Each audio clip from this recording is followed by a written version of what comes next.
What's up and good morning sa inyo mga kampe. So today, nagpadala si Sandmark ng isang headlamp. Pinaka nagustuhan ko rito is meron na siyang sariling pouch niya. And then meron na siyang strap, yung mismong headlamp. Meron na siyang free na Type-C cable. Isang small paracord. And then ang ganda ng pouch niya sa loob. Ito, meron din siyang adjustable na strap and stretchable. Pwedeng i-adjust and napaka-comfortable and napaka-lightweight, no? So hindi mo siya halos maramdaman. And then yun, dito sa likod, kung napapansin niyo itong silver na to is magnet siya, no? So pwede niyo rin gamitin sa magnet.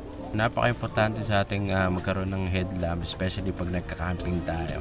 Not all campsite ay may ilaw, so napaka-importante kung meron tayong headlamp. The best thing kung may headlamp ka is hands-free ka compared sa traditional na ilaw or flashlight na hawak mo pa habang may ginagawa ka. So napaka-hassle nun. Kung may headlamp ka, mas madali kasi hands-free ka, especially pag may ginagawa ka tuwing madilim.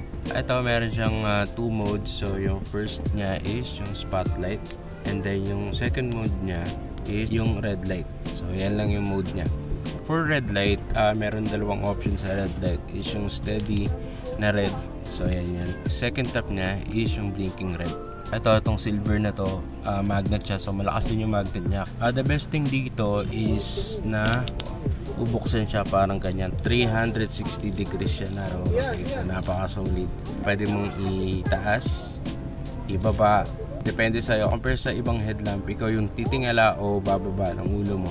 Ito, which is 360 na nga siya. So, mas madali mo siyang itaas. Depende sa gusto mong angle, no? Doon naman tayo sa second mode niya, which is yung spotlight. So, first mode niya is yung high. Second mode is yung medium. Last mode, yung low. May isa pa siyang feature, yung malakas niya is yung turbo mode. I-hold mo lang siya ng 3 seconds. So, yan yung pinakamalakas niya. Ito ay 500 lumens. So again, ito yung Sandmark headlamp. So napaka-solid.